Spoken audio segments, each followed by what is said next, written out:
대지도론 제1권 용수지음 후진 구자국 구마라집 한역 김성구 번역 김영준 개역 서품중 연기의 이치를 풀이함 지도의 큰 도는 부처님에게서 나온 것이요 지도의 큰 바다는 부처님만이 끝까지 다 아신다. 지도의 실상 이치는 부처님만이 걸림없으시니 지도에 비할 바 없는 부처님께 머리 숙여 귀의합니다. 유무의 두견회 남음없이 다한 곳이 모든 법의 실상이라고 부처님께서 말씀하셨나니 항상 머물러 무너뜨리지 않으면 번뇌가 깨끗해지기에 부처님께서 소중히 여기신 법에 머리 숙여 귀의합니다. 바다 같은 성인물이 복전 노릇하시나니 유학과 무학들로 장엄하셨네. 뒷몸 받을 애욕의 영원히 다하시고 내 것이란 집착멸의 뿌리까지 없어졌네. 세간의 모든 사업 이미 다 버리시고 갖가지 공덕이 머무는 곳이니 온갖 무리 가운데서 으뜸이 되시기에 참되고 깨끗한 대덕승께 머리 숙여 귀의합니다. 일심으로 삼보를 공경하고는 세상을 구제하는 미륵 등과 지혜가 으뜸이신 사리불과 다툼 없는 공을 행한 수보리께도 경례합니다. 대지도 피안의 실상의 이치를 내가 이제 힘을 다해 연설코자 하오니 원컨대 여러 대덕 거룩한 지혜 갖춘 이들이여 한마음 잘 모아서 나의 말을 들으시라. 문 부처님께서는 무슨 인연으로 마하바냐바라밀경을 말씀하셨는가? 부처님들은 아무 근거도 없이 법을 설하시거나 또는 사소한 인연으로 말씀하시지는 않으니 마치 수미산왕이 까닭 없이 사소한 인연으로 요동치 않는 것과 같다. 그렇다면 이제는 어떠한 커다란 인연이 있기에 마하바냐바라밀경을 말씀하셨는가? 답. 부처님께서는 장가운데에서 갖가지 비유를 널리 인용하시어 성문을 위해 법을 설하셨지만 보살의 도를 말씀하지는 않으셨다. 오직 중화암, 본말경에서 부처님은 미륵이여 그대는 오는 세상에 부처를 이루리니 이름을 미륵이라 하리라 고 수기하셨으나 역시 갖가지 보살행을 말씀하지는 않으셨다. 부처님은 이제 미륵 등을 위해 보살의 행을 자세히 말씀하시려는 것이니 그러므로 마하바냐바라밀경을 설하시는 것이다. 또한 어떤 보살이 연불삼매를 닦는다면 부처님께서는 그들이 이 삼매에서 더욱 훌륭한 이익을 얻게 하기 위하여 바냐바라밀다경을 말씀하시는 것이다. 곧 바냐바라밀다위 소품에서는 이렇게 말하고 있다.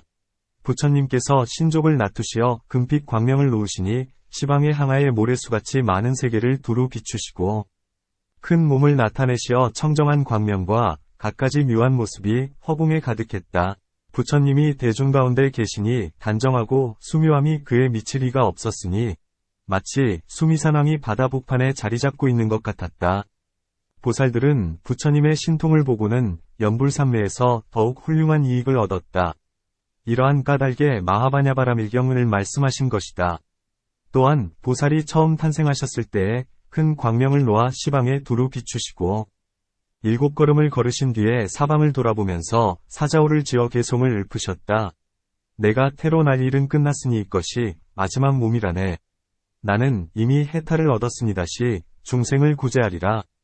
이렇게 맹세하신 뒤에 차츰 몸이 커지자 신속을 버리고 출가하여 위없는 돌을 닦고자 했다. 어느 날 밤에 일어나서 광대, 당직자, 후금, 체녀들을 보니 그 모습이 마치 냄새나는 시체와 같았다. 당장에 찬익에게 명해 100마를 몰게 하고 한밤중에 성을 넘었다. 12유순쯤 가서 발가바선인이 사는 숲에 이르러 칼을 들어 손수 머리를 자르고 값진 보배옷을 벗어버리고는 거친 베옷 승가리로 바꾸어 입었다. 미련서나 강가에서 6년 동안 고행하셨으니 하루에 참깨 한 알 혹은 쌀 한 톨을 드시다가 여기는 돌을 닦을 곳이 아니로다라고 생각하셨다. 그리고 보살은 고행쳐 버리고 보리수 밑에 이르러 금강의 자리에 앉으셨다. 마왕이 억만의 무리를 거느리고 와서 보살을 해치려 했지만 보살은 지혜공덕의 힘으로 마군들을 항복시키고는 즉시에 안욕다라삼약삼보리를 얻으셨다. 이때에 삼천대천 세계의 주인이며 식기라 불리는 범천왕 및 색계의 신들과 석재환인과 6개의 여러 하늘들과 사천왕이 모두 부처님을 찾아왔다. 그리고는 세종께 최초의 법의 바퀴를 굴려주시기를 청했다. 이는 보살께서 본래 원하시던 바이기도 하고 또한 대자대비하신 까닭에 그들의 청을 받아들여 법을 설하셨다. 모든 법 가운데 심히 깊은 것이 바냐바라밀이니 이 까닭에 부처님께서 마하바냐바라밀경을 말씀하신 것이다. 또한 어떤 사람은 부처님은 일체지를 얻지 못했을 것이다. 왜냐하면 모든 법은 한량이 없고 끝이 없기 때문이니 어떻게 한 사람이 온갖 법을 다 알 수 있겠는가? 라고 의심한다. 하지만 부처님께서는 반야바라밀에 머무시어 그 실상의 청정함은 마치 허공과도 같으시다. 무량무수의 법 가운데 스스로 참되게 말씀하시기를 나는 일체지인으로서 일체 중생의 의심을 끊어주려 하노라 고 하셨다. 이런 까닭에 마하바냐바라밀경을 말씀하셨다. 또한 어떤 중생은 응당제도를 받고자 하나 부처님의 공덕과 지혜가 한량이 없고 알기 어렵고 이해하기 어렵기 때문에 삿된 스승에게 현혹되거나 마음이 삿된 길에 빠져서 바른 길에 들지 못한다. 이러한 무리들을 위하여 크게 인자한 마음을 일으키시고 크게 가엾이 여기시는 손길을 뻗어 그들을 불도에 들게 하신다. 그러므로 스스로 가장 묘한 공덕을 나타내시고 큰 실력을 보이시나니 이는 마치 반야바라밀경, 초품, 가운데 설해지는 바와 같다. 부처님께서 삼매왕삼매에 드셨다가 삼매로부터 일어나셔서 천안으로 시방세계를 두루 굽어보셨다. 온몸의 털구멍이 모두 열리고 그 발바닥에 천폭륜상으로부터는 100천만억의 갖가지 광명을 놓으시며 발가락으로부터 위로는 6개에 이르기까지 곳곳에서 제각기 1000만억까지 빛깔의 광명을 놓으시어 시방에 한량 없고 헤아릴 수 없어서 마치 항아의 모래수같이 많은 불세계를 비추어 모두 환하게 밝히셨다. 곧 부처님께서는 삼매에서 일어나셔서 온갖 법의 실상을 연설해 보여 일체 중생의 의혹을 끊어주려는 까닭에 반야바라밀경을 말씀하신 것이다. 또한 어떤 사악한 사람은 질투심으로 부처님을 비방하기를 부처님의 지혜라도 인간과 다르지 않다. 다만 환수를 부려 세인을 현혹시킬 뿐이다. 라고 한다. 저들의 삿된 교만을 꺾기 위하여 한량없는 실력과 한량없는 지혜의 힘을 나타내어 반야바라밀경에서 스스로 다음과 같이 말씀하신 것이다. 나는 실력과 공덕이 한량없고 삼계에서 아주 거룩하여 일체를 감싸고 보호하노라. 만약 한 번 악한 생각을 일으키면 한량없는 죄를 받고 한 번 깨끗한 믿음을 일으키면 인간과 하늘의 즐거움을 받아 반드시 열반의 과보를 얻으리라. 또한 사람들로 하여금 법을 믿고 받아들이게 하기 위하여 다음과 같이 말씀하셨다. 나는 큰 스승이노라. 력과 무에소를 지녔고 성주가 머무를 자리에 안립해서 마음이 자제로우며 능히 사자오를 내어 묘한 법륜을 굴리니 일체의 세계 가운데 가장 존귀하고 가장 높으니라. 또한 불세종께서는 중생들로 하여금 기뻐하는 마음을 일으키게 하기 위하여 이 반야바라밀경을 설하시어 그대들은 응당 크게 기뻐하는 생각을 내거라. 왜냐하면 일체 중생이 모두 삿된 소견의 그물에 들어 잘못된 가르침이나 삿된 스승에게 미혹당하지만 나는 온갖 그릇된 스승과 삿된 그물에서 벗어나게 하기 때문이다. 력을 갖춘 대사는 만나기 어렵거늘 그대들은 이제 만났노라. 나는 때를 맞추어 품품 등 모든 의미 깊은 법의 창고를 열어 보이려 하노니 그대들 마음대로 가져갈 일이니라 고 하셨다. 또한 일체의 중생들이 결사라는 병으로 괴로워하지만 무시의 생사 이래 아무도 이 병을 고쳐주는 이가 없었다. 항상 외도나 그릇된 스승에 현혹되고 있기에 나는 이제 세상을 벗어나는 대위왕이 되어 온갖 법의 약을 다 모았으니 그대들은 이 약을 먹어보라 하셨다. 이런 까닭에 부처님께서 마하바냐바라밀경을 말씀하신 것이다. 또한 어떤 사람은 이렇게 생각한다. 부처님은 사람과 다름이 없다. 생사도 있고 실로 굶주림, 목마름, 추위, 더위, 늙음, 병듦 등의 괴로움을 겪는다. 부처님은 그들의 이러한 생각을 끊어주기 위하여 마하바냐바라밀경에서 나의 몸은 헤아릴 수 없으며 범천왕 등 모든 하늘의 할아버지이다. 항아의 모래수만큼 많은 겁을 두고 나의 몸을 생각하거나 나의 음성을 찾으려 해도 끝내 얻을 수 없으니 하물며 나의 지혜나 삼매이겠느냐 라고 말씀하시고는 개송을 읊으셨다. 모든 법의 진실한 모습을 모든 범천왕들과 온갖 천지의 주인들 모두가 미혹하여 알지 못하네. 이 법은 심히 깊고 묘하여야 할 이가 업것만 부처가 나타나서 모두 보여주노니 마치 밝은 해가 비치는 것과 같도다. 또한 부처님께서 처음으로 법륜을 굴리실 때 즉시의 보살들이 다른 세계에서 와서 부처님의 몸을 헤아리려 했으나 위쪽 허공으로 한량없는 불세계를 지나 화상불세계에까지 이르러서도 부처님의 몸은 전과 다름없어 보였다. 그러므로 그 보살이 다음과 같이 개송을 읊었다. 허공이 끝이 없듯이 부처님, 공덕도 그러하시니 부처님 몸을 재어보려 했으나 공연한 헛수고에 그쳤네. 위로 허공 세계에 한량없는 세계를 지났으나 석가모니 사자의 몸을 보건대 여전히 다름이 없으시네. 부처님의 몸매는 황금산 같아 큰 광명을 뿜어내시고 상호 스스로 장엄스러워 봄날이 꽃을 피우듯 하시네.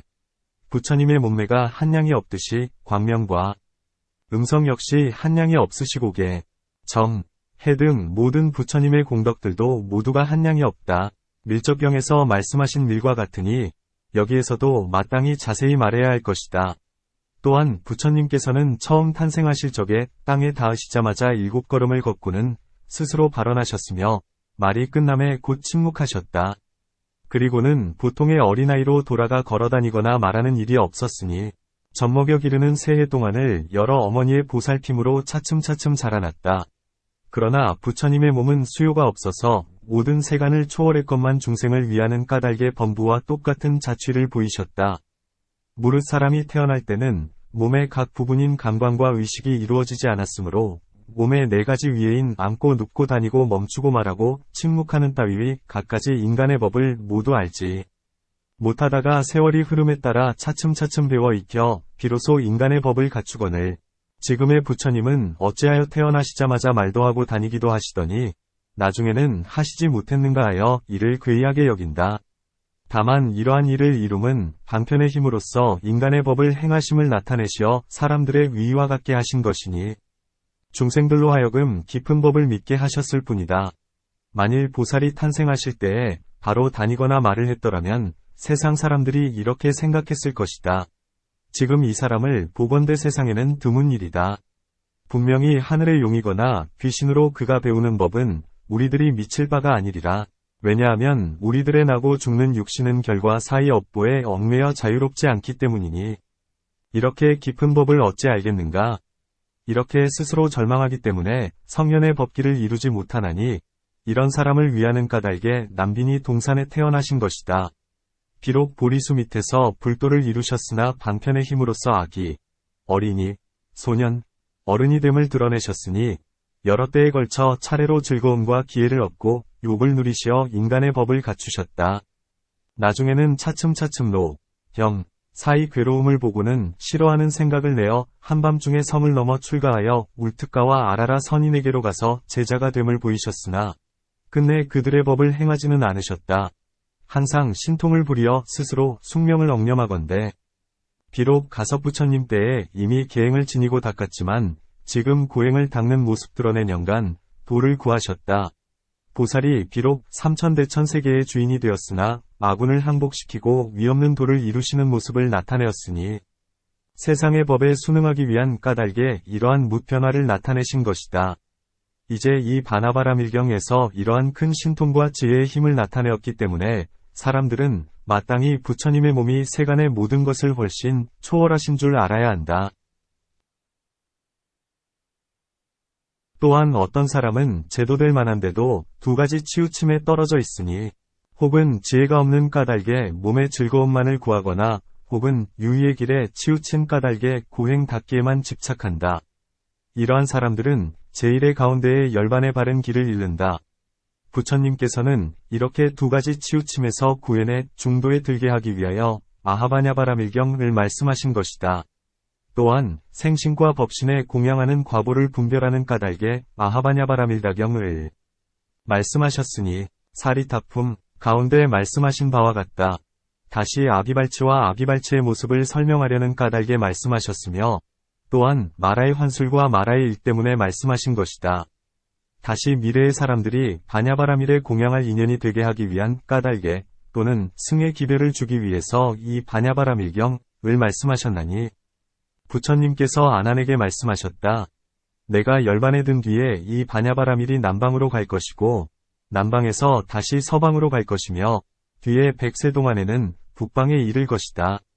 그곳에는 바른 법을 믿는 선남자 선여인이 많이 있어 갖가지 꽃, 향, 영락, 단기, 번기, 품악, 등불, 보물, 제물로서 공양할 것이며 손수 쓰거나 남을 시켜 쓰게 하거나 독송하거나 설법을 듣거나 잘 기억해서 수행하여 법으로서 공양하리니 이 사람들은 이 인연으로 세간의 갖가지 즐거움을 받으며 마지막에는 승의 법을 얻어 무효열반에 들리라.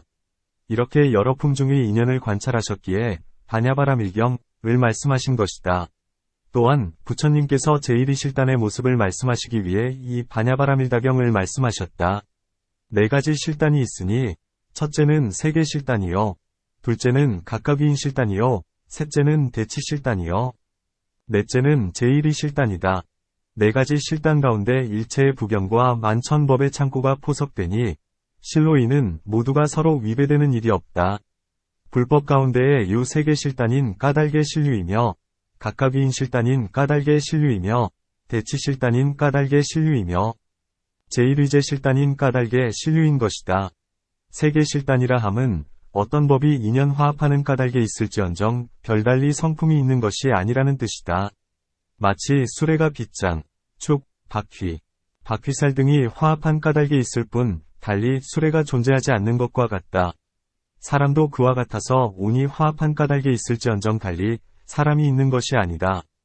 만일 세계 실단이 없다면 부처님은 진실한 말씀을 하시는 분인데 어찌하여 내가 청정한 천안으로 중생들을 보니 선악의 업을 따라 여기에서 죽어서 저기에 태어나면서 과보를 받되 착한 업을 짓는 이는 하늘이나 인간 가운데 태어나고 악한 업을 짓는 이는 악도에 떨어진다 고 하셨겠는가.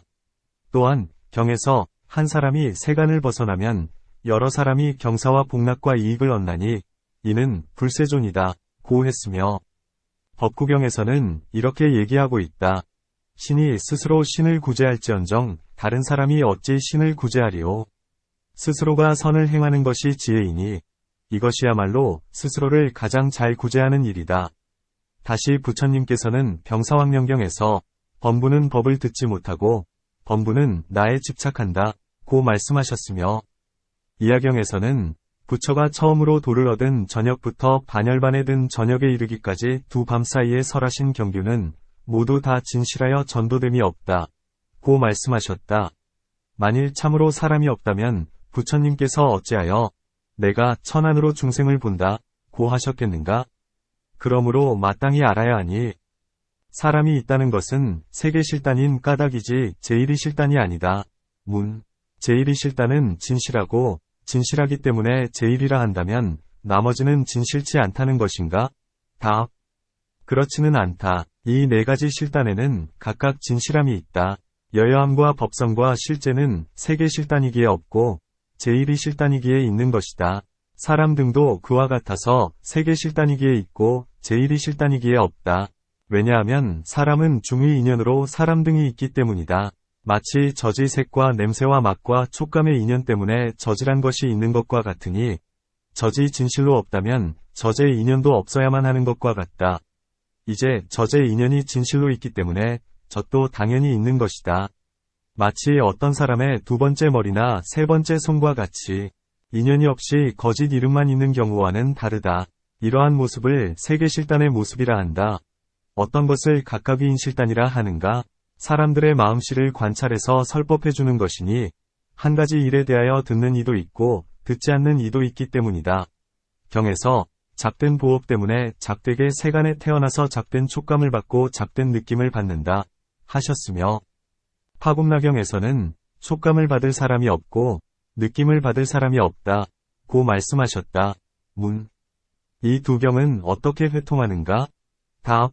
어떤 사람은 오는 세상을 의심하여 죄와 복을 믿지 않고 착하지 못한 행을 하여 단멸견에 떨어지는데 그들의 의욕을 끊어 그들의 나쁜 행을 버리고 그들의 단견을 뽑아버려 주기 위해서 잡되게 세간에 태어나서 잡되게 촉감을 받고 잡되게 느낌을 받는다 고 말씀하신 것이다.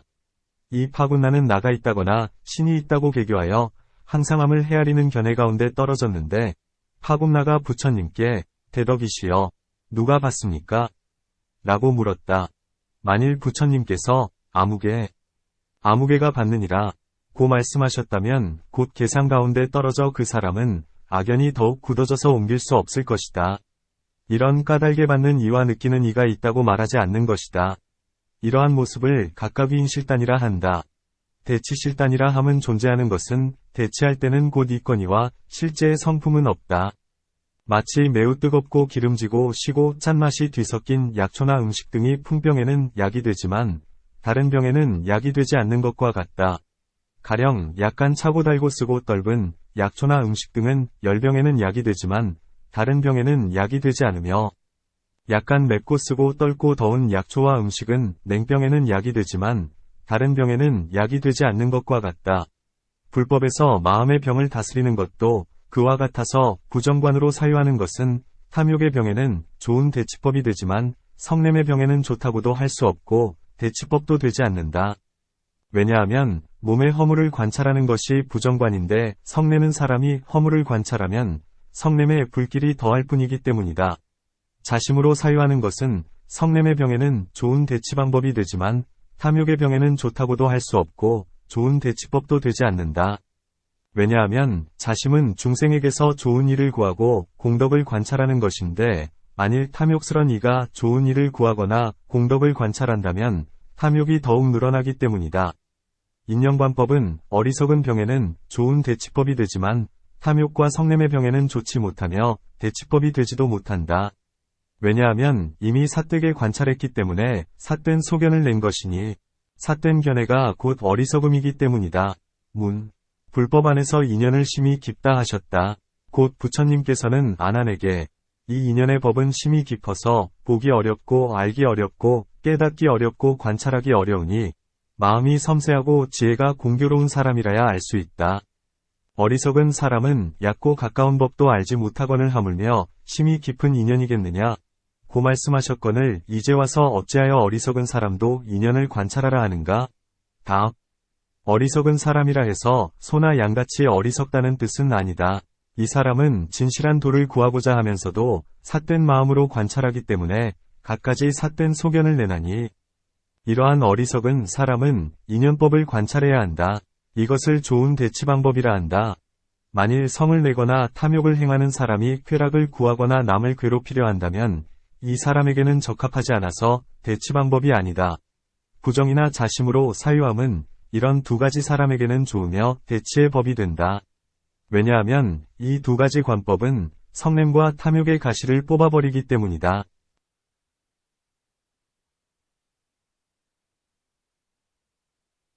또한 영원함에 집착하는 전도된 중생은 모든 법이 비슷하게 상속함을 알지 못한다. 이러한 사람이 무상을 관한다면 이는 대치실단은 될지언정 제1이 실단은 되지 않는다.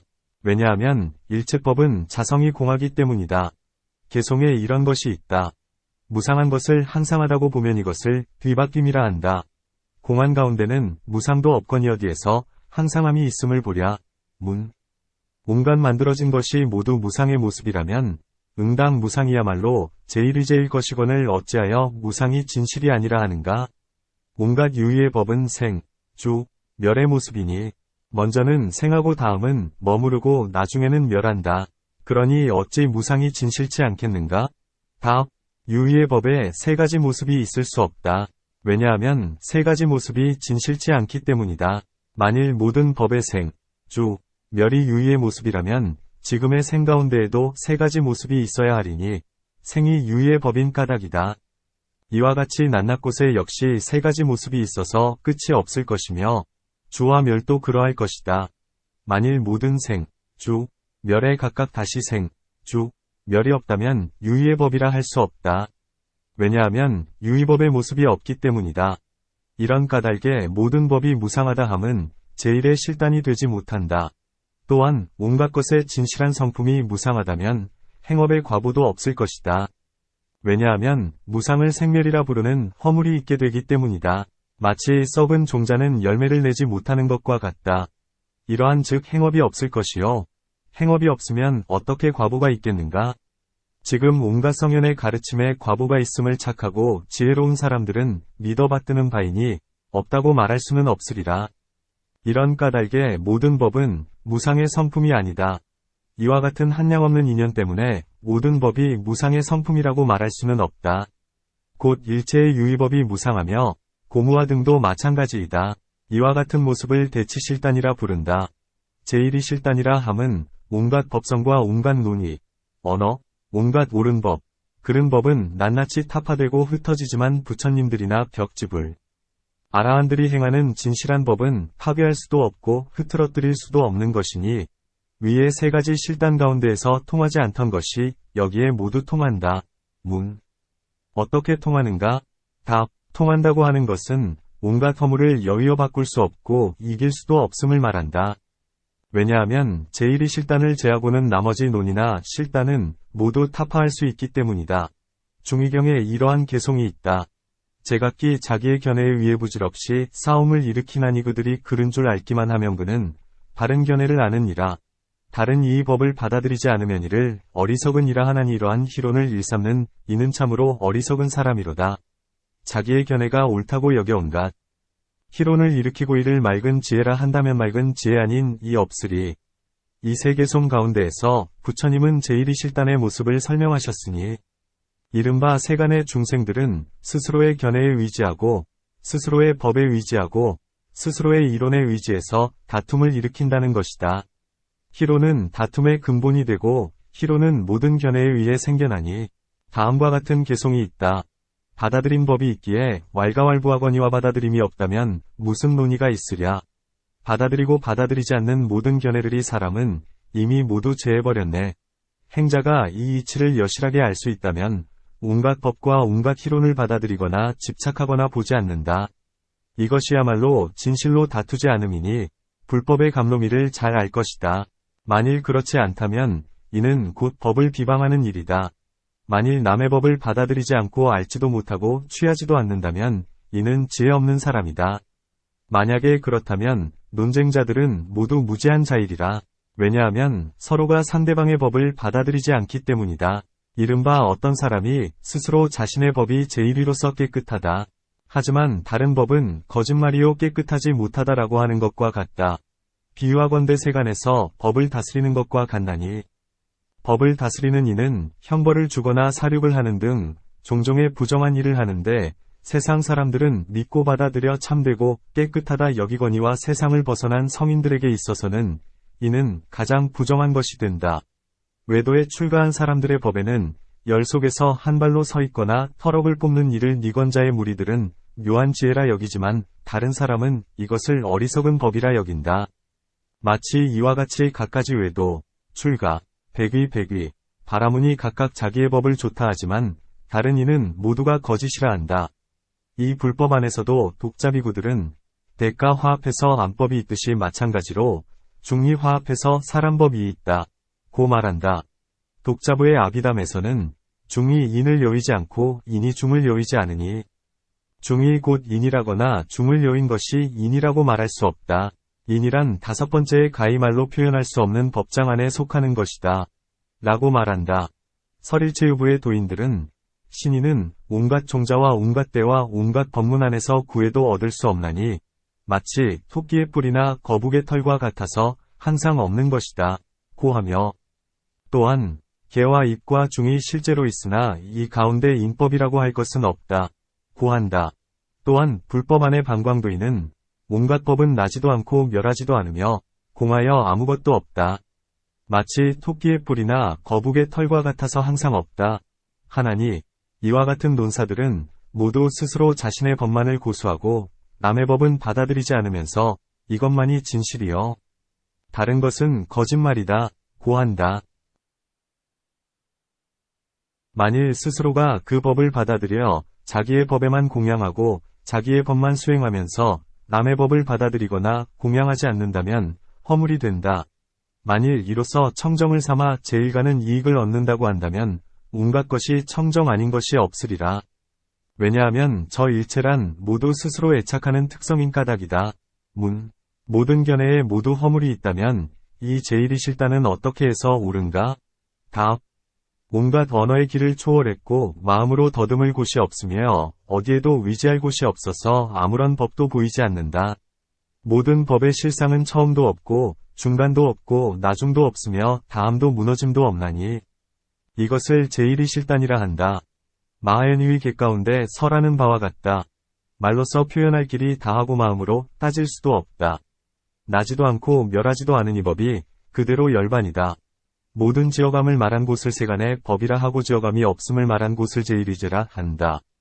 온갖 진실함과 진실 아님과 온갖 진실하기도 하고 진실하지 않기도 함과 온갖 진실 아니기도 하고 진실 아닌 것도 아닌 것이들을 모든 법의 실상이라 한다. 이와 같이 경전의 곳곳에서 제일이 실단을 말씀했지만 이 이치가 심히 깊어서 보기 어렵고 알기 어렵다. 부처님께서는 이 이치를 말씀하시기 위해 마하바냐바라밀다경을 말씀하신 것이다. 또한 장조 범지 등 큰 논사들로 하여금 불법에 대하여 믿음을 내게 하기 위하여 이 마하바냐바라밀다경을 말씀하셨으니 장조라는 범지가 있었고 선리, 바차구다라, 살차가, 마건제라는 이들도 있었다. 이들은 연부제에서 큰 논사들로서 온갖 이론은 모두 부술 수 있다. 온갖 이야기는 모두 무너뜨릴 수 있다. 온갖 집착은 모두 바꿀 수 있다. 그러므로 믿을 법도 없고 공경할 법도 없다. 고 말한다. 사리불본말경에 설하듯이 사리불의 외삼촌인 마하구치라가 그의 누이인 사리와 토론을 하다가 졌다. 이에 구치라는 생각했다. 누이의 힘은 아닐 것이다. 반드시 지혜 있는 사람을 잉태했는데 엄마의 입을 통해서 하는 짓일 것이다. 아직 태어나기도 전에 이미 그러하니 태어나서 자란 뒤엔 어떻게 감당하랴. 이렇게 생각하고 나니 교만한 마음이 일어났다. 그는 널리 논의해보기 위해 출가하여 범지의 몸으로 남천축에 들어가서 경서를 읽기 시작하니 사람들이 물었다. 그대 범지는 무엇을 구하려는가? 그리고 어떤 경서를 배우는가? 장조가 대답했다. 18가지 대경을 모두 다 읽고자 한다.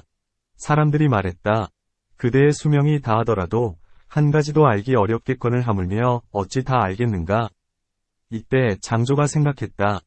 지난날 교만을 부리다가 누이에게 졌는데 지금 또한 이 여러 사람들에게 멸시를 당하는구나. 이 두 가지 일 때문에 스스로 맹세했다. 나는 맹세코 손톱을 깎지 않으리니 반드시 18가지 경서를 다 읽으리라. 사람들은 긴 손톱을 보고 그를 장조범지라 부르게 되었다. 이 사람은 갖가지 경서의 지혜의 힘으로써 종종의 옳은 법과 그른 법, 해야 할 일과 해서는 안 될 일, 진실함과 진실치 않음, 있음과 없음 등을 따지고 판단하여 남의 논리를 타파했으니 마치 큰 힘을 지닌 미친 코끼리가 부딪히고 차고 받고 설치면 아무도 제지할 수 없는 것 같았다. 이와 같이 장조 범지가 토론의 힘으로 여러 논사들을 굴복시킨 뒤에 마가다국으로 돌아와 왕사성의 나라라는 마을에 이르렀다. 그리고 본래 태어난 곳으로 가서는 사람들에게 물었다. 내 누이가 낳은 자식은 지금 어디에 있는가? 어떤 사람이 대답했다. 그대 누님의 아들은 8살에 모든 경서를 다 읽은 뒤에 16살이 되자 토론으로서 모든 사람을 이겼소. 그때 마침 석시 종족의 도인으로 성이 구담인 분이 있어. 그의 제자가 되었소. 장조가 이 말을 듣자 교만한 생각을 내어 믿을 수 없다는 듯이 이렇게 말했다.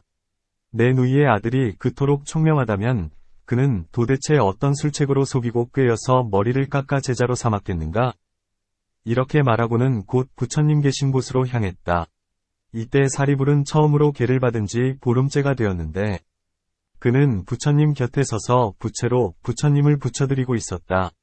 장조 범지는 부처님을 뵙자 문안 인사를 드리고 한쪽에 앉아 이런 생각을 했다.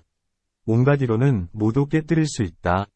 온갖 말은 모두 무너뜨릴 수 있다. 온갖 집착은 모두 바꿀 수 있다. 그런데 여기서 어떤 것이 모든 법의 진실된 모습이며 어떤 것이 제1위제인가? 어떤 성품과 어떤 모습이라야 전도되지 않는 것일까? 하지만 이처럼 생각해 봐도 마치 대에 가운데에서 살피나 바닥을 찾을 수 없는 것 같이 아무리 찾으려 해도 진실로 마음을 기울여 들어갈 만한 법이 하나도 없다. 도대체 그는 어떠한 이론으로 누이의 아들을 제자로 삼았을까? 이런 생각을 한 뒤에 부처님께 말했다. 구담이시여. 나는 온갖 법을 받아들이지 않습니다. 부처님께서 말씀하셨다. 장조야, 그대가 온갖 법을 받아들이지 않는다 하는데 그렇다면 그 견해는 받아들이는가? 부처님께서 물으신 뜻은 그대가 이미 사견의 독약을 마셨기에 지금 그 독기를 뿜어 말하기를 온갖 법을 받아들이지 않는다 했지만 그렇다면 지금의 이러한 견해를 그대는 받아들이는가? 하신 것이다. 이때 장조 범지는 마치 좋은 말이 채찍 그림자만 보아도 얼른 깨닫고 곧 바른 길로 들어서는 것 같이 그 역시 이와 같았으니 부처님의 말씀이라는 채찍의 그림자의 마음이 영입하게 되어 당장의 교만함을 버리고 뉘우치면서 고개를 숙여 이렇게 생각하였다. 부처님은 내게 2개의 지는 문을 제시했다. 만일 내가 이 견해를 받아들인다 하면 이 지는 문은 거칠기 때문에 여러 사람이 알고서 스스로 온갖 법을 받아들이지 않는다 하더니 이제는 어찌하여 그 견해를 받아들인다 하는가 하리라. 이는 망어를 눈앞에 드러내미니 거칠게 지는 문으로 여러 사람이 다 알게 된다. 2번째 지는 문은 미세하니 나는 이것을 받아들여야겠다. 왜냐하면 많은 사람들이 알지 못하기 때문이다. 이렇게 생각하고는 부처님께 대답했다. 구다미시여, 나는 온갖 법을 받아들이지도 않으며 이 견해 또한 받아들이지 않습니다. 부처님께서 범죄에게 말씀하셨다. 그대가 온갖 것을 받아들이지 않고 그 견해 또한 받아들이지 않는다 하니 그렇다면 아무것도 받아들이는 것이 없어서 범부와 다를 것이 없건을 어찌하여 그토록 도도하게 교만을 부리는가? 이에 장조범지는 대답하지 못한 채 스스로 졌음을 알고는 곧 부처님의 일체제 앞에 공경하는 마음과 믿는 마음을 일으켜 스스로 이런 생각을 했다.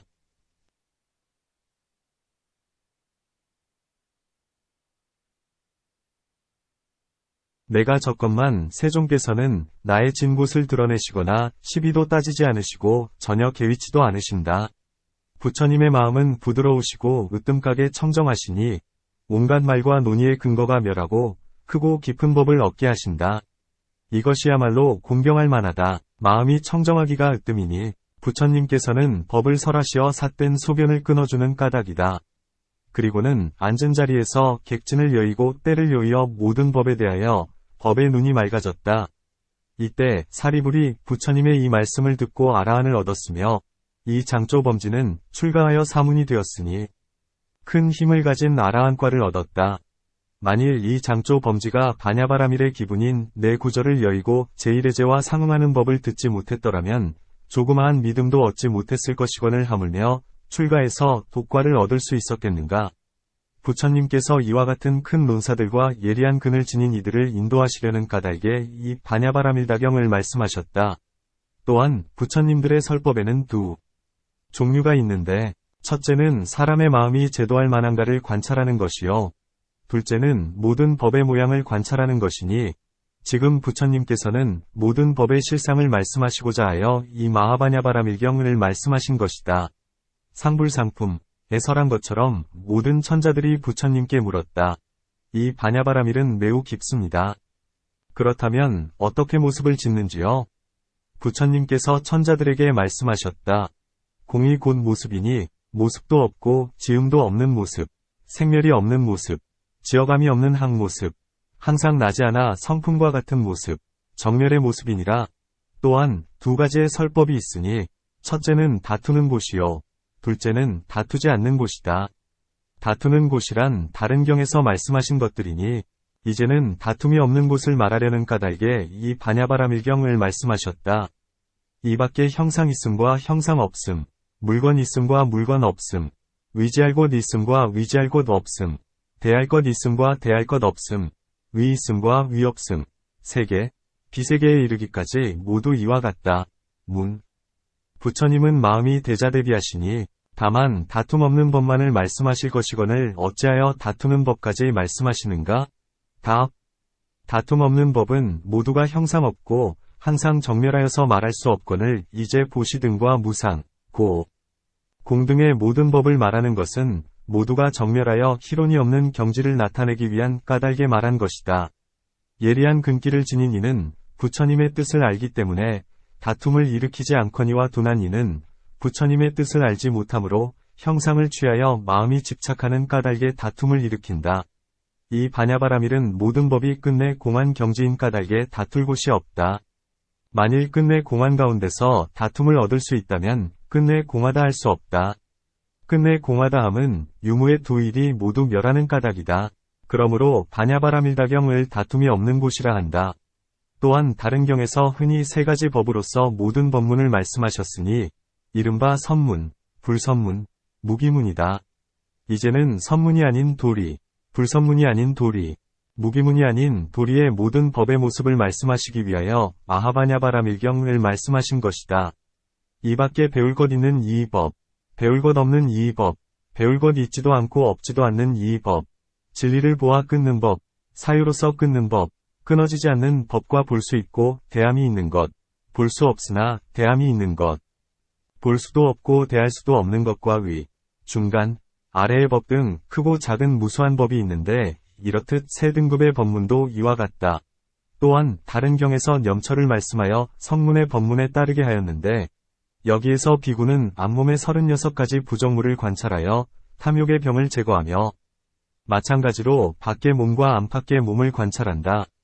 이제는 염처에서 다른 법문으로 바냐바라미를 말씀하시려 하니 이른바 보살이 앞몸을 관찰하되 몸에 대해서 각관을 일으키지 않고 몸을 얻지 않으니 얻을 바가 없기 때문이다. 마찬가지로 밖의 몸과 안팎의 몸을 관찰함에도 몸에 대해서 각관을 내지 않고 몸을 얻지 않으니 얻을 바가 없기 때문이다. 신염처에서 몸을 관찰하되 몸의 각관을 내지 않기는 매우 어려운 일이며 나머지 세 가지 염처도 역시 그러하다. 정근, 여위족, 선, 제 등의 각가지 내수로 이루어진 법문도 그러하다. 또한 다른 경에서 부처님은 중의 무상, 고, 공, 무아상을 말씀하셨는데 지금 여기에서는 중을 다른 법문으로 말씀하시기 위하여 바나바라밀경을 말씀하셨다. 부처님께서는 수보리에게 보살이 만일 색은 항상하다고 관찰해 행한다면 바냐바라미를 행하는 것이 아니면 수, 상, 행, 식은 항상하다고 관찰해 행한다면 바냐바라밀다를 행하는 것이 아니다. 색은 무상하다고 관찰해 행한다면 이는 바냐바라밀다를 행하는 것이 아니면 수, 상, 행, 식은 무상하다고 관찰해 행한다면 바냐바라밀다를 행하는 것이 아니다. 하셨다. 이 밖에 수중수, 도 등 각가지 5수로 된 법문들도 모두 이와 같으며 그 밖에 에서 무량한 법문에 이르기까지 모두 이와 같다. 마하바냐바라밀이 한량 없고 끝이 없듯이 바냐바라밀의 인연을 말하는 일 역시 한량 없고 끝이 없다. 이 일은 광배하기에 이제 간략히 마하바냐바라밀다의 인연법을 말하기를 마친다. 초품 중 여시아문 일시를 풀이함경 이와 같이 나는 들었다. 어느 때 논, 문, 모든 불경에는 어찌하여 첫머리에 이와 같이라고 말하는가? 답. 불법의 큰 바다는 믿음으로 들어갈 수 있고 지혜로 건널 수 있다. 이와 같이라고 함은 곧 믿음이니 만약에 마음속에 믿음이 청정한 사람이 있다면 이 사람은 불법에 들어갈 수 있다. 하지만 믿음이 없다면 불법에 들어갈 수가 없다. 믿지 않는 자는 이 일은 이와 같지 않다 하니 이는 믿지 않는 모습이거니와 믿는 이는 이 일은 이와 같다 한다.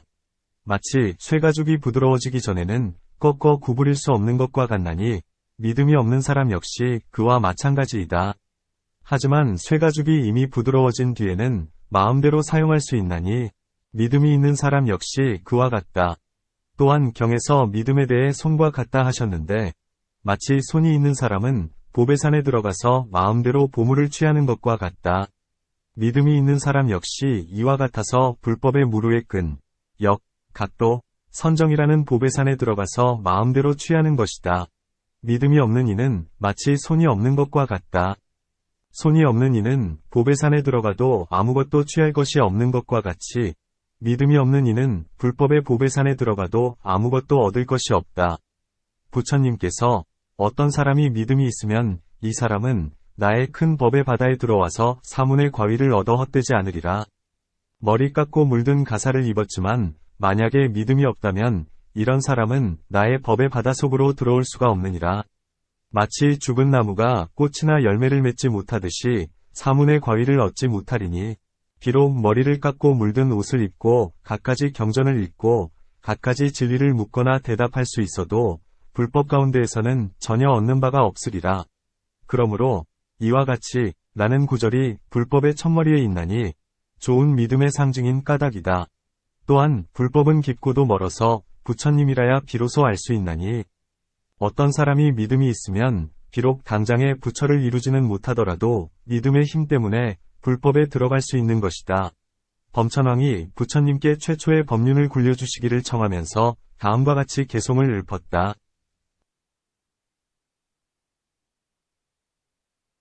연부제에서 먼저 벗어나셨으니 온갖 부정한 법이 많습니다. 바라건대 감로의 문을 여시어 청정한 도법을 말씀해 주시옵소서.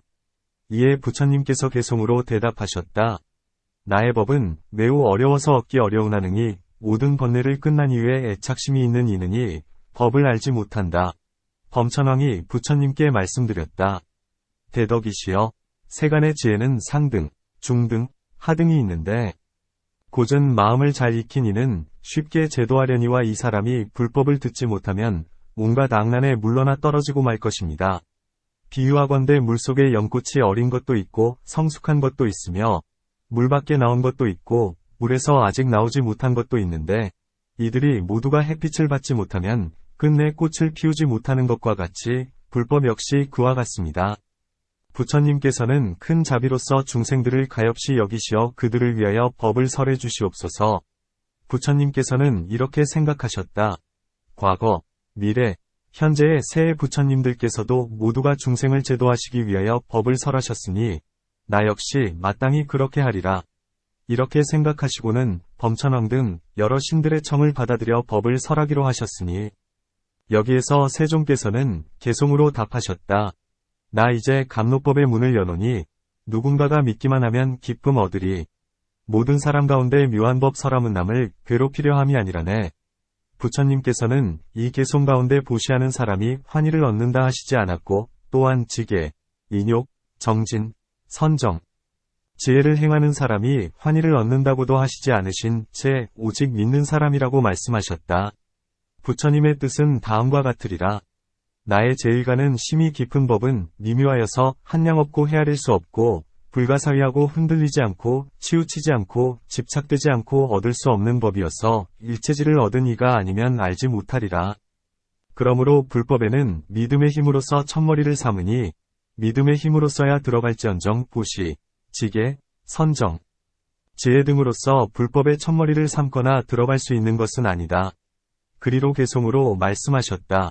세간 사람들 마음이 흔들려 복된 과보만을 좋아하고 복의 원인은 심지 않은 이유만을 구하고 멸은 구하지 않네. 앞서부터 삿된 견해의 법을 들어 마음에 집착하여 깊이 들어간나니 나의 이 심히 깊은 법은 믿음이 없고서야 어찌 들어가리오. 제바달의 큰 제자인 구가리 등은 가르침을 믿지 않는 까닭에 나쁜 길에 떨어졌으니 이 사람은 불법에 대해서 믿음이 없이 스스로 지혜를 부려 구하였지만 얻지 못했다. 왜냐하면 불법은 매우 깊기 때문이다. 범천왕이 구가리를 가르치기 위해 다음과 같이 개송을 읊었다. 한량없는 법을 헤아리려 하나 지혜로운 이는 헤아리지 않네. 한량없는 법을 헤아리려 하면 이 사람 스스로를 묻어버리리. 또한 이와 같다는 것은 어떤 사람이 마음이 착하여 곱게 믿으면 이 사람은 법을 들을 수 있거니와 만일 그러한 모습이 없으면 이해하지 못한다는 의미이다. 개송으로 말하리라. 듣는 이는 단정히 바라보며 목마른 이가 물을 마시듯이 심을 기울여 말씀 속에 이치로 들어가네. 법을 듣고는 뛸듯이 기뻐하나니 이러한 사람이라야 마땅히 말해줄 수 있다네. 또한 이와 같이라는 말씀이 부처님 가르침의 첫머리에 있는 것은 이 세상의 이로움이나 뒷세상의 이로움이나 열반의 이로움 등 모든 이로움의 근본이 믿음을 큰 힘으로 삼음을 말한다. 또한 온갖 외도로서 출가한 사람들은 나의 법은 미묘하고 청정하고 제일이다 하나니 이러한 사람들은 자기가 행하는 법은 찬탄하고 남이 행하는 법은 헐뜯는다. 그러므로 이 세상에서는 서로 치고 싸우다가 후세에는 지옥에 떨어져서 갖가지 한량없는 고통을 받는다. 개송으로 말하리라. 자기의 법을 사랑하는 물듬 때문에 다른 이 법을 헐뜯나니 비록 계행을 지키는 사람이라도 지옥의 고통을 벗어나지 못하리. 이는 불법 안에서 모든 애착과 모든 소견과 모든 암안을 버리고 남김없이 끊어 집착하지 않는 것이다. 버류경에 너희들이 나의 뗏목의 비유의 가르침을 이해한다면 이때에 착한 법도 버려야 하겠거늘 하물며 착하지 못한 법이겠는가 하신다. 부처님께서는 스스로 반야바라밀에 대해서도 생각하거나 의지하지 않으셨거늘 하물며 의지할 다른 법이 있겠는가. 그러므로 불법의 첫머리에 이와 같이라고 한 것이니 부처님의 뜻은 다음과 같으리라. 나의 제자는 법에 애착하지 않고 법에 물들지 않고 패거리를 짓지 않고 오직 괴로움을 여위어 해탈하기만을 구해 모든 법의 모양을 희론하지 않는다. 아타바기경에서 막원제가 개송으로 따져 물었다. 결정적인 모든 법에서 어지러이 갖가지 생각을 냈다가 안팎에 모든 것을 모두 버리고는 어떻게 도를 얻을 수 있으리까? 부처님께서 대답하셨다. 결코 듣고 알고 느끼는 것도 아니오게를 가짐으로써 얻는 것도 아니고 보고 듣는 것. 아님도 아니며게를 지키지 않음으로써 얻는 것도 아니네. 이와 같은 논의 모두 버리고나 내 것 모두 버리어 모든 법상 취하지 않아야 비로소 도를 얻을 수 있으리. 막원제가 물었다. 보고 듣는 것도 아니오게를 지켜서 되는 것도 아니오 보고 들음 아님도 아니오게를 지니지 않음도 아니라면 내가 관찰의 생각건대 벙어리에 법이라야 도를 얻으리. 부처님께서 대답했다. 그대는 사견의 문에 위제의 인난이나는 그대의 어리석은 길을 아노라. 그대가 망상을 보지 않는다면 그때엔 저절로 벙어리가 되리라. 또한 나의 법은 진실이고 다른 법은 망어이다. 나의 법은 제일이고 다른 법은 진실치 못하다 한다면 이는 투쟁의 근본이다. 이제 이와 같다고 하는 뜻은 사람들에게 다툼 없는 법을 보임이니 남이 말한 바를 듣고는 그 말한 사람에게 머물미 없다는 뜻이다. 그러므로 모든 경전의 첫머리에서 이와 같이라고 이르는 것이다. 이와 같다는 이치를 이상으로서 간략히 설명해 마친다. 이제 나라고 함을 설명하리라.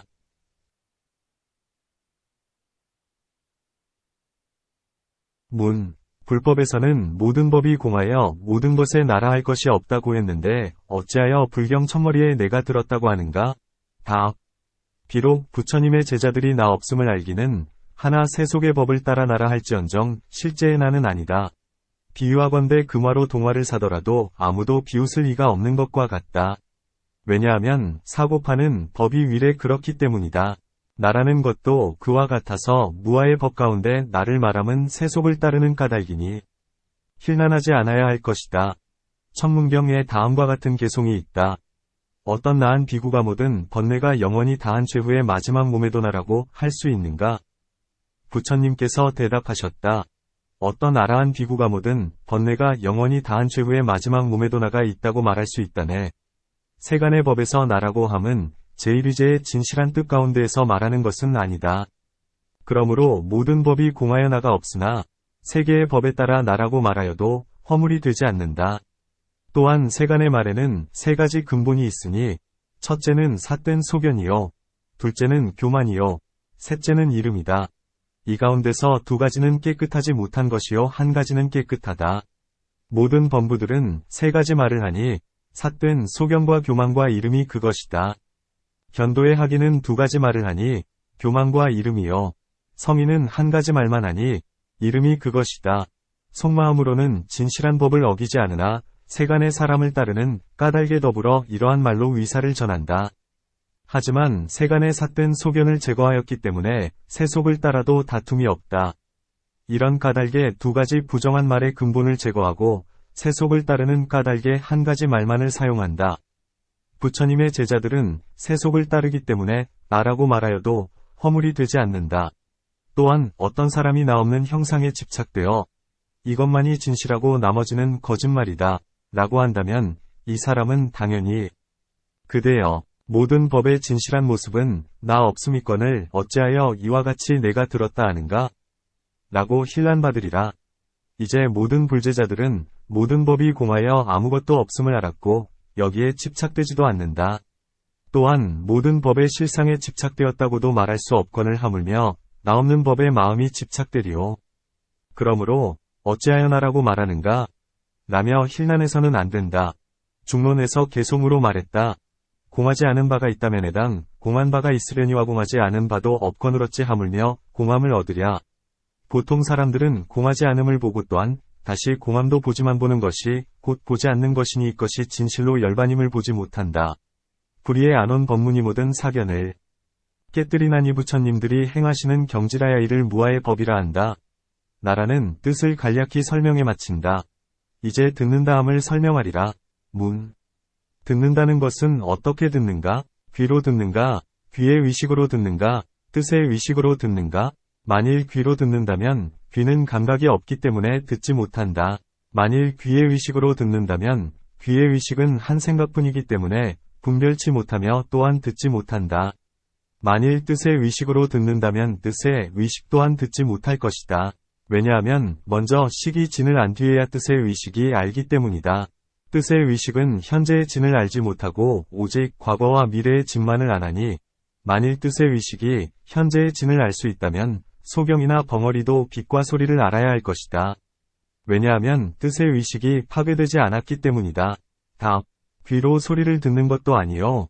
귀의 의식이나 뜻의 의식으로 소리를 듣는 것도 아니다. 여러 인연이 화합함으로써 소리를 듣게 되는 것이니 한 법이 소리를 듣는다고 말할 수 없다. 왜냐하면 귀는 감각이 없기 때문에 소리를 듣지 못하고 식은 무색, 무대, 무처인 까닭에 역시 소리를 듣지 못하고 소리 자체는 감각이 없고 감관도 없기 때문에 또한 소리를 알지 못한다. 하지만 귀가 망가지지 않고 소리가 들을 수 있는 곳에 이르렀고 뜻으로 듣고자 한다면 전과 진과 뜻이 화합하였기 때문에 이식이 생기며 이식이 생기기만 하면 의식이 갖가지 인연을 분별하여 소리를 듣게 된다. 이런 까닭에 누가 소리를 듣는가? 라며 힐난하지는 말아야 한다. 불법에도 어느 한 법이 짓거나 보거나 아는 일이 없나니 이런 개송이 있다. 업도 있고 과도 있지만 업과 과를 짓는 이가 없다. 이는 가장 높고 심이 깊으니 법은 부처님만이 아신다. 공하지만 단절됨은 아니요 상속하지만 항상함도 아니다. 죄와 복 또한 일치하는 이런 법을 부처님이 말씀하셨다. 들었다 함을 간략히 풀이하여 마친다. 이제부터 어느 때라 함을 설명하리라. 문. 불법 가운데에는 수요나 시간 등의 법이 실로 없나니 입, 지에 속하지 않기 때문이다. 그렇다면 어찌하여 어느 때라 하는가? 답. 세속을 따르기 때문에 어느 때라 하여도 허물이 없다. 마치 진흙이나 나무를 조각해서 신상을 만드는 것과 같으니 그 신상을 생각하기 때문에 예를 올려 절을 한다 해도 허물이 되지 않는다. 어느 때라 한 것도 이와 같으니 실제에는 어느 때라 할 것이 없지만 세속을 따라 어느 때라 말하여도 허물이 되지 않는다. 문. 어느 때라 함이 없을 수는 없다. 부처님께서도 스스로 한 사람이 세간을 벗어나면 여러 사람이 즐거움을 얻는다 하셨다. 이는 누구를 가리킨 말이겠는가? 바로 불세존이시니 개송에서 말씀하신 바와 같다. 나의 행은 스승의 보호가 없고 하나에 뜻을 두어 동행자가 없으며 하나에 행을 쌓아 부처의 경지를 얻으니 자연히 성스런 도에 통한다. 이러한 뜻을 부처님은 곳곳에서 말씀하셨으니 마땅히 어느 하나일 난 있을 것이다. 또한 어떤 한 법이 화합했기 때문에 그 물건을 하나라 한다. 만일 진실로 한 법이 없다면 어찌하여 한 물건에 대해서는 한 마음만 생기고 둘이나 셋이 생기지 않는가? 또한 두 물건에 대해서는 두 마음만 생기고 하나나 셋은 생기지 않으며 세 물건에 대해서는 세 마음만 생기고 둘이나 하나가 생기지 않는가?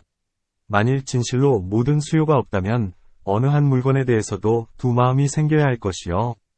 두 물건에 대해서도 한 마음이 생기기도 하여야 할 것이다. 이와 같이 미루어 3, 4, 5, 6에 이르기까지 모두 그러하다. 그러므로 결정코 알게 되니 한 물건 안에 한 법이 있고 이 법이 화합하기 때문에 한 물건에서 한 마음이 생기리라.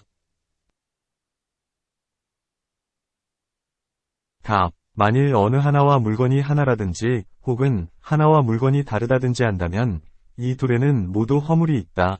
문. 어느 하나가 있은들 무슨 허물이 되는가? 답. 가령 하나의 병이라 하면 이는 하나의 이치가 된다. 마치 인재리와 석가가 역시 하나라는 이치가 되어야 하는 것과 같다. 그렇다면 어디에나 하나가 있는 곳엔 응당 모두가 병이어야 된다. 비유하건대 인재리가 있는 곳마다 석가가 있는 것과 같다. 지금 옷 따위의 모든 물건도 모두가 병이어야 하리니 하나의 병과 한 가지이기 때문이다. 이와 같다면 곳곳마다 하나는 모두 다 병이어야 하리니 병의 경우와 같이 옷 따위들도 모두가 한 물건이어서 다른 차별이 없어야 한다. 또한 하나가 수요에 속하는 법이라면 병도 역시 수요의 법이어야 한다. 병의 몸에는 5가지 법이 있으니 병에도 5가지 법이 있어야 한다. 병에는 모양도 있고 몸도 있으므로 하나에도 모양과 몸이 있어야 한다.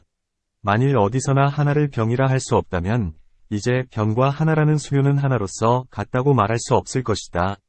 하나라고 한다면 병이 포함되지 않고 병이라고 한다면 하나가 포함되지 않나니 병과 하나는 다르지 않기 때문이다. 또한 하나를 말하려면 병을 말해야 되고 병을 말하려 해도 역시 하나를 말해야 되리니 이와 같다면 혼돈이 생긴다. 문. 하나라 할 때의 허물이 그렇다면 다르다 할 때는 어떤 허물이 있는가? 답. 만일 하나와 병이 다르다면 병은 하나가 아닐 것이요. 병과 하나가 다르다면 하나는 병이 아닐 것이다. 만일 병과 하나가 합친 것을 하나라 한다면 이제 하나와 병이 합친 것은 어찌하여 하나라 하지 않고 병이라 하는가? 그러므로 병은 하나와 다르다 할 수 없다. 문. 비록 하나라는 수요와 합하기 때문에 병이라고는 하지만 그렇다고 하나가 병이 되는 것은 아니지 않는가? 답. 모든 수요의 첫머리가 하나이다. 하지만 하나는 병과 다르니 그러므로 병을 하나라 하지 못하는 것이다. 하나가 없기 때문에 많음도 없다. 왜냐하면 먼저가 하나이고 나중이 많음이기 때문이다. 이와 같이 다름 가운데서는 하나라는 것도 없다. 그러기에 두 부문에서 한 법을 구하여도 얻을 수 없으니 얻을 수 없건을 어떻게 입의 경지에 속하겠는가? 다만 불제자들은 세속의 말을 따르기 때문에 어느 하나라고 하거니와 실제로는 집착하지 않으면서 수요의 법이나 명자가 있다고 아는 것이다. 그러므로 불법에서는 한 사람, 한 스승, 어느 한때라 하여도 삿된 소견의 허물에 빠지지 않는다. 어느 하나를 풀이에 마친다. 이제 때에 관해서 설명하리라. 문. 천축에서 시간을 말할 때 두 종류가 있으니 하나는 가라요, 또 하나는 삼마야이다. 그런데 부처님은 어찌하여 가라로 말씀하시지 않고 삼마야로 말하는가? 답. 가라로 말한다 하여도 역시 위문이 있다. 문. 가볍고 쉽게 말하기 위해서는 가라로 해야 된다. 가라는 두 음절이요 삼마야는 세 음절이니 말이 겹치고 어렵기 때문이다. 답. 삿된 소견을 제하기 위하여 삼마야로 말하고 가라로 말하지 않는다. 또한 어떤 사람은 온갖 천지에 좋고 나쁜 것은 모두가 때로서 원인을 삼는다 고 말했으며 시경에서는 이렇게 개송으로 말하고 있다. 때가 오면 중생이 이거지고 때에 이르면 재촉을 하고 때가 능히 사람을 깨우친다. 그러므로 때가 원인이 된다. 세계는 수레바퀴 같아 때가 변함은 바퀴가 굴러감과 같은 이 사람도 수레바퀴와 같이 오르락내리락하게 된다. 문. 어떤 사람은 비록 천지에 좋고 나쁜 모든 물건을 때가 만드는 것은 아니지만 그러나 때는 변치 않는다. 이는 실제로 있는 것이나 때의 법칙은 섬세하여서 볼 수도 없고 알 수도 없지만 꽃이나 열매 따위의 결과에 의하여 때가 있음을 안다. 작년이나 금년의 올해고 가깝고 더디고 빠른 모습을 보기만 하면 때는 보지 못하더라도 때가 있음을 알 수는 있다. 왜냐하면 결과를 보면 원인이 있음을 알 수 있기 때문이다. 그러므로 때의 법칙이 있나니 때의 법칙은 무너지지 않기 때문에 항상하다, 고한다. 답. 진흙 덩어리는 현재의 때요. 흙이나 먼지는 과거의 때요. 병은 미래의 때다. 때의 모습이 항상한 까닭에 과거의 때는 미래의 때가 되지 못한다. 그대들의 경서의 법에서 때는 한 물건이라 했다. 그렇기에 과거의 세상은 미래의 세상이 되지 못하고 역시 현재의 세상도 되지 못한다. 잡된 과거이기 때문이다. 과거의 세상에는 역시 미래의 세상도 없으니 그렇기에 미래의 세상이 없다. 현재의 세상 역시 그러하다. 문. 그대가 과거의 흙과 먼지의 때를 용인하는 경우 만일 과거의 때가 있다면 반드시 미래의 때도 있어야 한다. 그러므로 때의 법칙은 실제로 있다. 답.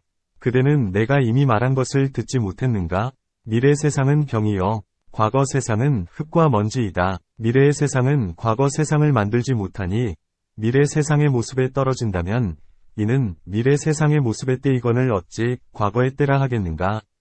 그러므로 과거의 때도 없다. 문. 어찌 때가 없는가? 반드시 때가 있다. 현재에는 현재의 모습이 있고 과거에는 과거의 모습이 있고 미래에는 미래의 모습이 있다. 답. 만일 새 세상의 때에 모두 자상이 있어야 한다면 모두가 현재의 세상일 뿐이요. 과거나 미래의 때는 없어야 한다. 만일 지금 미래가 있다면 미래라 부르지 않고 응당 현재라 일컬어야 될 것이다. 그러므로 이 말은 맞지 않다. 문. 과거의 때와 미래의 때는 현재의 모습 속의 행이 아니다. 과거의 때는 과거의 세상에서 행해지고 미래의 세상은 미래의 때에서 행해진다. 그러므로 각각의 법상에는 때가 있는 것이다. 답. 만약에 과거가 다시 지나갔다고 한다면 곧 과거의 모습을 깨뜨리게 되며 과거가 비과거라면 과거의 모습이 없게 된다. 왜냐하면 자상이 버려지기 때문이다. 미래의 세상 역시 그러하다. 그러므로 때의 법이란 진실함이 없거늘 어찌 하늘과 땅에 좋고 나쁜 것들과 꽃 열매 등 모든 물건을 내겠는가? 이러한 갖가지 방법으로 삿된 소견을 제하기 위하여 가라로 말하지 않고 사마야로 말한 것이다. 과계와 입의 생멸을 보고서 거짓으로 때라 말했으나 달리 때가 있는 것이 아니다. 이른바 방위와 때, 여윈과 합함, 하나와 다름, 김과 짧음 따위의 명칭이 나옴에 범부는 마음으로 집착해서 이것을 실제로 존재하는 법이라고 한다. 이런 까닭에 세간의 명칭과 언어의 법을 제거해버리는 것이다. 만일 때가 없다면 어찌하여 때에 맞는 음식은 먹어도 좋다 하고 때에 맞지 않는 음식은 먹지 말라 함이 곧 개가 되는가? 답. 나는 이미 세간의 명칭의 법에는 때가 있지만 실제의 법이 아니라고 했다. 그대는 따져 묻지 말라. 또한 이 비니 가운데 결계의 법은 세속의 법으로서 실제로 있지만 제1위제의 실다운 법의 모습은 아니다. 나라는 법의 모습은 실로 얻을 수 없기 때문이다. 또한 여러 사람이 가책하는 까닭이며 또는 불법을 보호하여 오래 보존시키고자 해서 제자들의 예법을 제정하려는 까닭에 3계의 세종께서는 모든 계를 제정하셨다. 그러니 여기에서 어떠한 진실이 있는가? 어떠한 명칭이 있는가? 어떤 것이 상응하는가? 어떤 것이 상응치 않는가? 어떤 것이 법으로서 여실한 모습인가? 어떤 것이 법으로서 여실치 않은 모습인가? 라고 구하지 말아야 한다. 이러한 까닭에 이 일을 비난해서는 안 되는 것이다. 만약에 때에 맞는 음식, 때에 맞는 약, 때에 맞는 옷이 모두 가라가 아니라고 한다면 이들은 어찌하여 사마야로 말하지 않는가? 답. 이것은 비니 가운데 설해진 것으로 속인 백위은 듣지 못한다. 외도가 어떻게 듣고서 삿된 소견을 내겠는가? 다른 경은 통틀어 누구나 들을 수 있으니 그렇기에 산마야를 말하여 그들로 하여금 삿된 소견을 내지 않게 했다. 산마야는 거짓으로 때를 이름 지은 것이며 때 역시 거짓 이름이다. 불법에는 대개 산마야로 말하고 가라로 말한 경우는 적다. 적다고 해서 힐난하지 말라. 이와 같이 내가 들었다. 어느 때라는 다섯 어구의 뜻을 각각 간략히 설명해 마친다.